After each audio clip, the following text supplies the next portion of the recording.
Hello, तो कैसे हैं आप लोग। उम्मीद करते हैं कि अच्छे होंगे। तो स्वागत है आपका हमारे YouTube चैनल में। वीडियो को लाइक करें और चैनल को सब्सक्राइब करें। वीडियो का आनंद लेने के लिए आंखें बंद करें और कहानी सुनो, अपने मन में छवि बनाएं और कहानी का आनंद लें। धन्यवाद।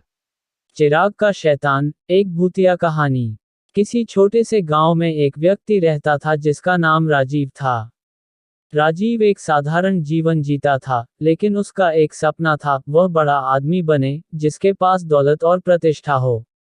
वह गांव के पुराने मंदिर के बारे में सुन चुका था, जहां एक चिराग रखा हुआ था, जिसे अगर किसी ने सही तरीके से जलाया तो उसकी सारी इच्छाएं पूरी हो सकती थीं।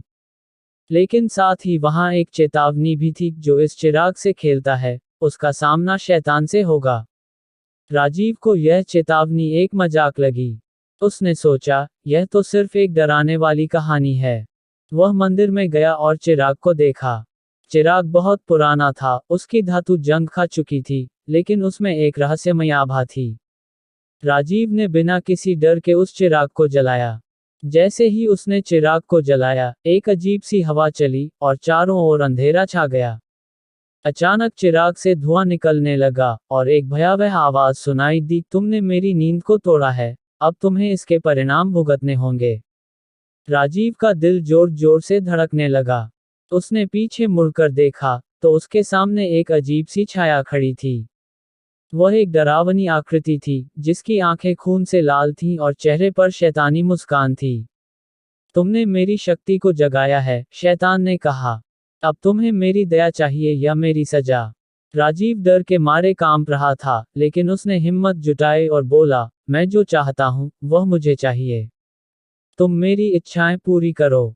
शैतान हंसा, तुम्हारी इच्छाओं को पूरा करना आसान नहीं होगा। तुम्हें पहले यह साबित करना होगा कि तुम मेरे योग्य हो। इसके बाद शैतान ने राजीव को एक चुनौती दी, अगर तुम मुझे हराकर दिखा सको, तो तुम्हारी इच्छाएं पूरी हो जाएंगी। राजीव ने चुनौती स्वीकार की। शैतान ने उसे एक अजीब सी दुनिया में भेज दिया। वहां हर तरफ अंधेरा था और उसके सामने तरह तरह के खौफनाक राक्षस थे। राजीव को डर नहीं था, क्योंकि वह जानता था कि उसे किसी भी हालत में अपनी इच्छाओं को पूरा करने का रास्ता मिलना चाहिए। उसने अपनी पूरी ताकत लगा दी और एक एक करके सभी राक्षसों का सामना किया। हर राक्षस ने उसे मानसिक और शारीरिक रूप से कमजोर करने की कोशिश की, लेकिन राजीव ने हार मानने के बजाय और भी ज्यादा साहस दिखाया।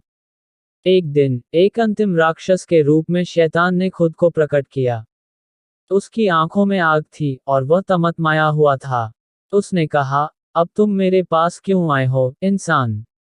राजीव ने बिना डर के कहा, तुम जितना चाहो मुझे डराओ, लेकिन मैं अपनी इच्छाओं को पूरा करने के लिए किसी भी कीमत पर तैयार हूं। शैतान ने गुस्से में आकर उसे खड़ा किया और कहा, तो तुम मेरे से कुछ ले सकते हो, लेकिन जान लो, इसका मतलब तुम्हारी जीवन में बर्बादी होगी। तुम अपनी इच्छाओं को पाकर खुश रहोगे, लेकिन तुम्हारी आत्मा हमेशा के लिए मुझसे बंधी रहेगी। राजीव ने कोई जवाब नहीं दिया और चिराग से जुड़ी सारी इच्छाओं को पूरा करने का आदेश दिया। एक पल में वह करोड़ों का मालिक बन गया, लेकिन साथ ही उसकी आंखों में हमेशा एक शैतानी चमक आ गई। वह सच्चाई से भाग चुका था और शैतान के चंगुल में फंस चुका था। कभी कभी गांव में लोग राजीव के बारे में बातें करते हैं। कहते हैं कि वह अब रात को गांव में घूमता है और उसकी आंखों में एक अजीब सी आग जलती रहती है। और अगर कोई गलती से उसका सामना कर ले, तो उसे भी उसी अजीब सी दुनिया में भेज दिया जाता है, जहां शैतान का साम्राज्य है। कहानी का संदेश यही है, इच्छाएं पूरी करना अच्छी बात है, लेकिन कभी भी किसी के द्वारा दी गई ताकत का दुरुपयोग नहीं करना चाहिए, क्योंकि वह हमेशा किसी न किसी रूप में आपको